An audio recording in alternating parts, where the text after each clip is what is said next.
요 그림은 이른바 이제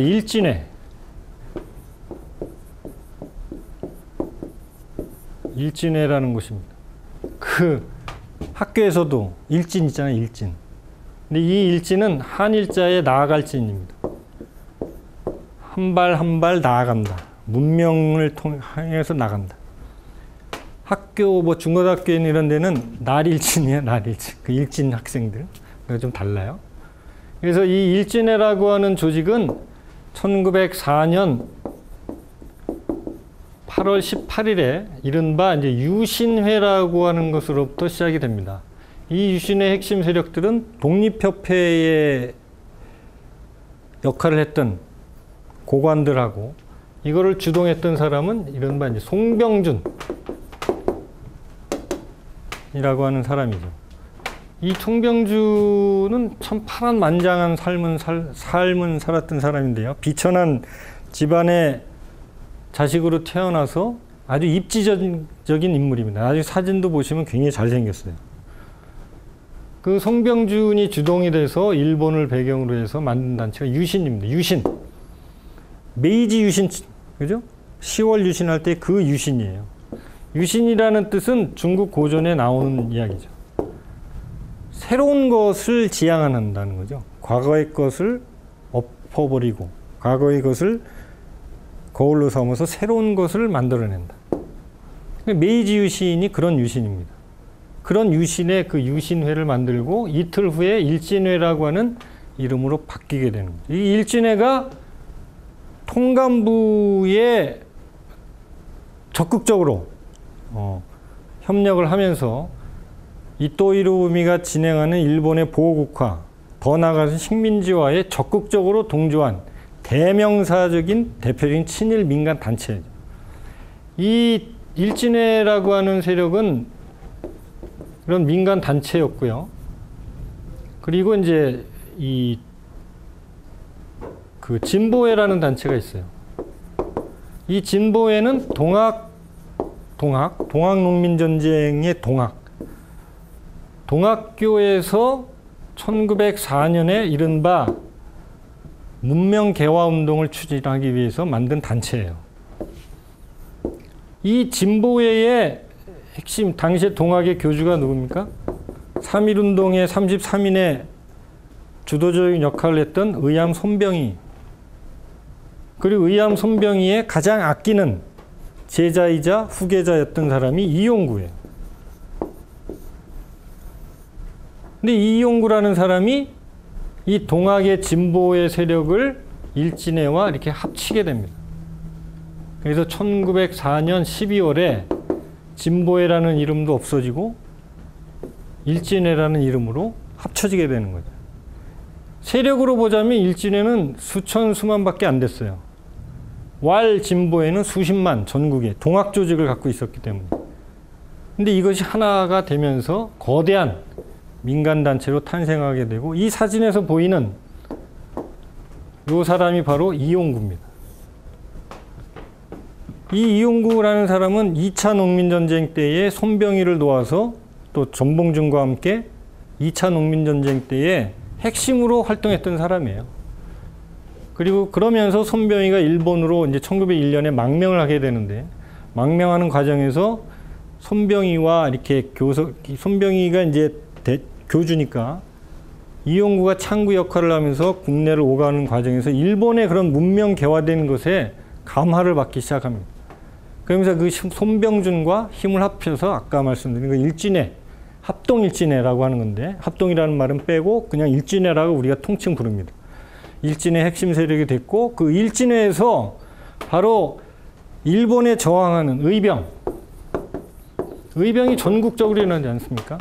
1905년 을사조약 때, 1905년, 1906년 병오년 때 을사의병이 일어나고, 1907년에 정미의병이 일어나고, 의병이 전국에서 일어나는데, 그 의병을 탄압하는 조직체로서 이 자위단이라고 하는 것을 이용구를 비롯한 일진회에서 제안을 하게 돼요. 통감부에.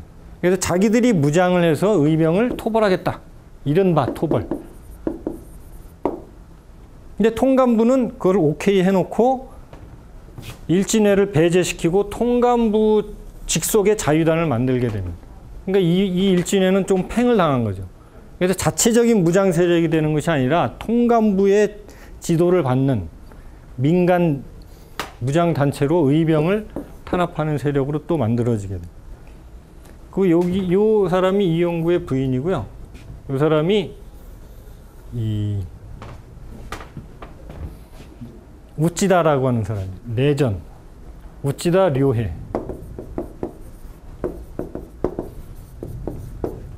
대륙낭인 흥룡회를 만든 사람이에요. 흥룡회라고 하는 대륙낭인 단체가 있습니다. 예를 들면 동학농민전쟁 때 천우협이라고 하는 단체가 일본에서 낭인 단체가 동학을 지원한다고 해서 날라온 적이 있고요.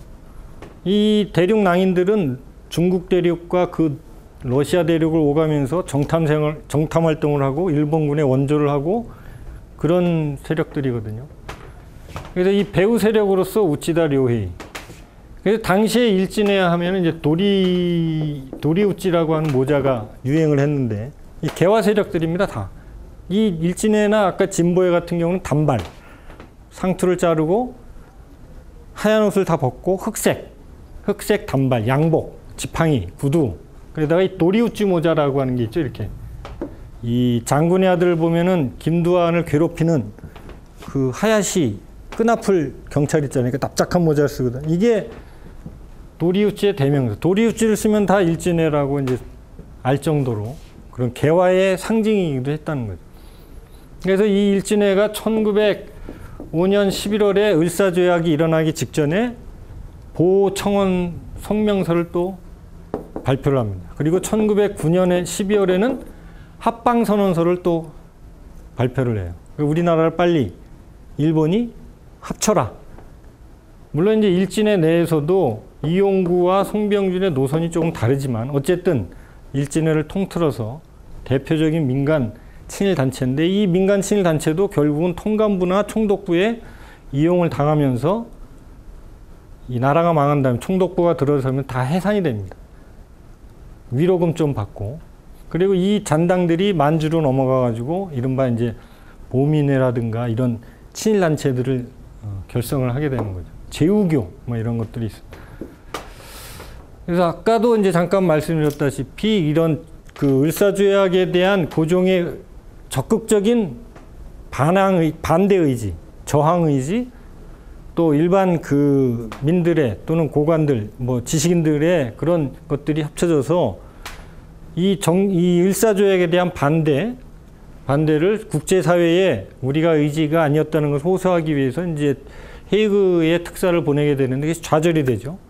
그 좌절이 되자마자 이토 히로부미나 일본 정부가 을사조약에 의거한 일본의 동의 없이 외국과의 교섭을 위해서 파견을 시켰다는 것은 보호조약의 위반이다. 국제법 위반이다. 그래서 그 행위의 우두머리였던 고종을 강제 퇴위를 시키는 거죠. 강제 퇴위라고 하는 것은 당시에 이제 그 고종의 입장에서는 양위 선언입니다. 양위. 그러니까 순종에게 물려준다는 거죠. 그러니까 조선 정부의 조선의 전통이에요. 왕이 살아있다고 하더라도 선의를 해주거든요.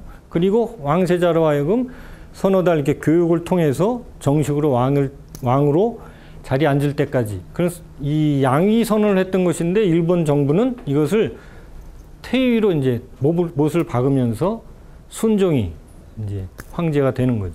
그 과정에서 이제 군대가 해산이 되고 그 정미조약을 체결하는 과정에서 힘썼던 7명 당시의 대신들이 다 동원이 된 거죠. 정미 7적의 대표적인 이 사람들입니다. 이 임선중 같은 사람은 이완용과 사돈관계죠. 사돈관계이기도 하고 다 이렇게 얽혀 있습니다. 그래서 이 당시에 이제 대한매일신보 같은 경우는 이완용을 보고 가족정부라고 그랬어요. 가족정부. 인맥을 다 동원해서 대한제국을 장악을 했던 거죠. 그만큼 또 1907년 5월에 이 5월에 이제 이완용이 내각에 들어서게 되면서 총리 대신이 되게 되는데 그 직후에 이제 친일 내각을 만들고 1907년 7월에 24일에 정미조약을 체결을 하게 되는 거예요. 그래서 이완용 친일 내각이 그대로 고스란히 정미 칠적에 이제 들어가게 되는 겁니다. 정미조약이 체결된 직후에 일본 황태자였던 요시히토입니다. 이 요시히토가 이때는 황태자인데 다이쇼 천황이 되는 거죠. 대정 천황. 그러니까 메이지 천황. 일본은 메이지 천황이 있고 메이지 천황이 죽은 다음에는 다이쇼 천황. 대정. 다이쇼 천황 되면 쇼와 천황. 그 다음에 헤이세이. 지금 천황이죠. 그래서 이 메이지 천황 이게 1912년이고 1925년이고 이렇게 됩니다. 2차 대전의 핵심 전범이 쇼와 천황입니다. 그래서 이 다이쇼 요시히토가 천황이 되기 이전에 황태자로 있을 때 조선에 대한 시찰 명목으로 방한을 하게 됩니다. 그 시기가 1907년 10월 16일부터 10월 20일까지예요. 이 일본 황태자가 도안을 해서 시찰하게 된 역할을 했던 사람이 바로 이토입니다. 이게 이토죠. 이 사람이 영친왕입니다. 영친왕 이은. 그러니까 순종이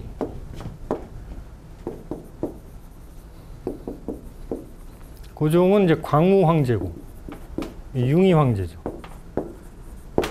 우리나라는 전통적으로 음력을 쓰다가 양력을 쓰기 시작한 것이 1896년 1월부터예요. 이때부터 일본의 체계를 따라갑니다. 그래서 이게 다 같은 1907년이에요. 중국이나 한국 같은 정통 조선 같은 나라는 만약에 우리로 치면 고종이 1907년에 물러나게 되면 다음에 순종은 1908년부터 1년이 시작이 돼요. 선왕에 대한 예우를 해주는 거거든요. 그래서 순종이 황제가 되면서 순종은 후손이 없잖아요. 후손이 없어서 그러니까 고종의 배다른 아들인 이은, 영친왕, 그러니까 형제죠. 배다른 형제. 또 배다른 이강이라는 의친왕 이강이 있죠. 고종이 또 배다른 딸 덕혜옹주가 있죠. 고종이 굉장히 복잡해. 그러니까 명성왕후, 민왕후에게 난 유일한 자손이 순종이에요. 그죠? 다 달라요. 그러니까 이 민왕후가 왜 그렇게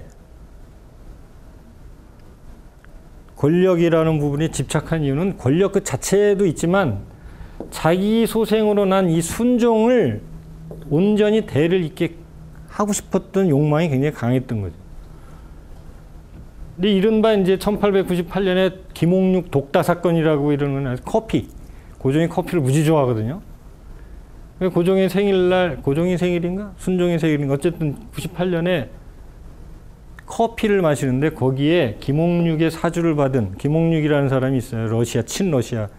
근데 귀향을 가게 되는데 그 보복으로 커피에다가 아편을 탑니다. 고종은 커피를 워낙 좋아하니까 한 모금 먹고 뱉었는데 순종은 어린 나이에 꿀꺽꿀꺽 먹고 거의 금치산이 됐다고 하죠. 생산을 못하는. 여러 가지 설이 있어요. 근데 어쨌든 후손이 없으니까 배다른 동생이었던 이은보다는 이강이 나이가 더 많아요. 이강이 안 되고 이은이 황태자가 돼요. 왜 그랬느냐? 이 반골 기질이 있거든. 이강이라는 사람이. 그러니까 이토 히로부미가 이강의 황태자를 적극 저지를 하면서 어린 이은을 황태자로 앉혀놓고 조종을 하는 거죠. 그래서 그 1907년 10월 16일부터 20일까지 머무른 직후에 12월에 요 황태자 도안의 답방으로 이토가 주도가 돼가지고 어린 이 황태자 이은을 볼모로 일본에 유학을 시키게 됩니다. 그러면서 이후로는 조선에 정착을 하지 못하죠. 계속 왔다 갔다 왔다 갔다. 그러면서 일본의 장군으로 중장까지 올라가잖아요. 그러니까 이거 거의 일본 사람이 되는 거죠. 물론 이제 순종이 죽은 다음에는 그냥 이왕으로서 예우를 받기는 하지만, 이 영친왕 이은의 부인이 이방자 여사잖아요. 이방자 여사는 일본의 황녀예요. 황녀, 황족, 황녀. 나시모토 노미야 마사코, 나시모토 노미야 집안의 이본궁. 그 남편에 해서 이렇게 이방자라고 한 이씨를 쓴 거죠. 방자 여사죠, 방자 여사. 그래서 그런 것들을, 그러니까 황태자가, 천황의 아들인 황태자가 외국에 나간다는 건 굉장히 불안한 일이거든요. 게다가 한반도는 불안하잖아요. 의병이 항상 일어나 있고 또 콜레라가 창궐을 하고 있는데, 그 모든 것을 무마시키고 황태자의 도안을 강행을 한 것이 바로 이또예요. 이또 옆에 여기 사람이 다케이토 친왕이에요. 친왕. 황족이죠. 이 사람이 송병준이에요. 잘생겼죠? 이 사람이 도고 헤이야치로, 아까이라고, 해군대장, 청일전쟁, 특히 러일전쟁의 해신이라고 불렸던 도고 헤이야치로, 가츠라, 육군대장. 이 사람이 이완용의 배다른 형, 이윤용. 여기 이병무. 이렇게 조선의 대부분의, 이 조중웅이라고 하는 사람이고요. 대신들과 일본의 대표적인 사람들.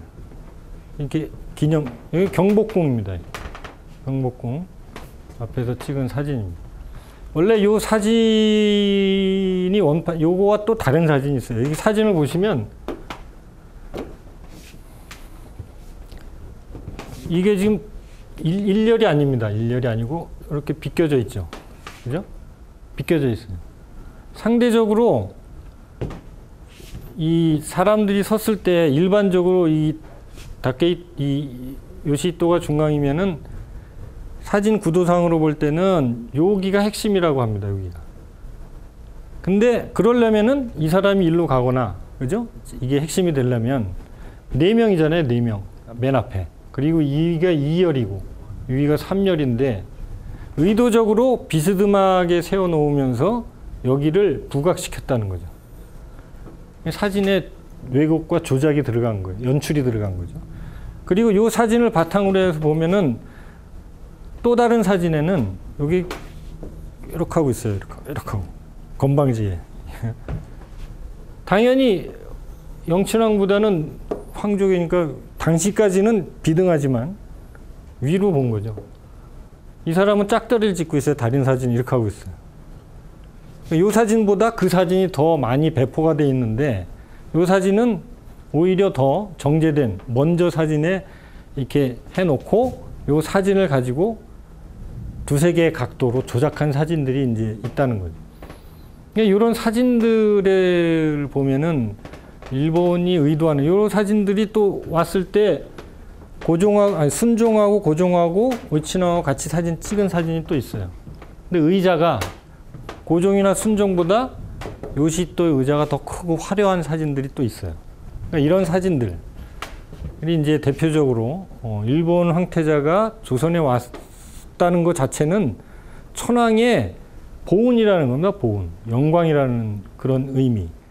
이거는 단순한 도안이 아니라 시찰이라는 의미, 이런 것들이 있는 거죠. 그 핵심에는 바로 이토 히로부미의 그런 역할이 있었다.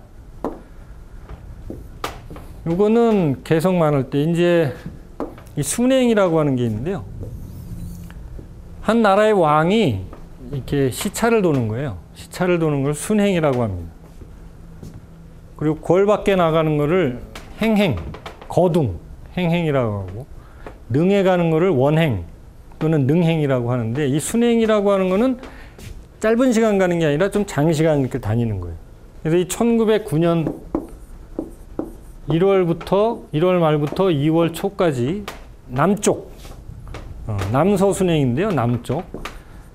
남쪽 대구, 부산, 또 어디입니까? 저기 마산 일대를 순종이 직접 다니는 거예요. 그 서쪽으로는 평양, 의주, 신의주, 정주, 황주, 마지막에 개성이에요. 그 마지막 개성 만월대에서 찍은 순행 사진입니다. 이 순행 사진의 역할은 뭐냐면은 여기 이제 순종이고요. 여기 이또이로 보입니다. 여기 얼굴을 보면 딱 이완용이죠. 그렇죠? 이 순행을 통해서 근대화를 하고 있고 일본이 보호국화있는 조선의 모습을 일반 민중들에게 보여주는 거예요. 위험을 보여주는 거죠. 그 위험을 보여주는 제1의 목표는 뭐냐면 일본의 선도적인 거에 대한 조선인들에 대한 감화. 더 위는 천황이 그만큼 잘 보살펴주고 있다고 하는 충성심. 이런 거를 보여주기 위해서 의도적으로 이런 것들을 꾸몄다는 거죠. 그리고 마지막에 이 개성 만월대를 갔다고 하는 것도 상징적인 의미가 있습니다. 이 만월대가 어디냐? 송악이죠, 송악. 그래서 여기는 고려의 수도예요. 고려의 황궁지의 터예요. 그러니까 옛 찬란했던 고려이지만 무너진 옛 왕조를 밟고 지나가면서 새로운 세계를 보여준다는 의미가 있는 거예요. 황성예터라는 노래가 있습니다. 황성예터.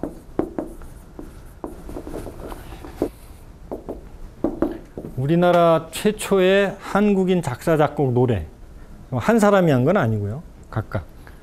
그 당시에 수천 장, 수만 병이 팔렸다는 28년에 어마어마한 베스트셀러고 지금도. 그래서 황성예터의 밤이 드니 월색만 고요해. 그 황성이 바로 그 황성은 한양이 아니에요.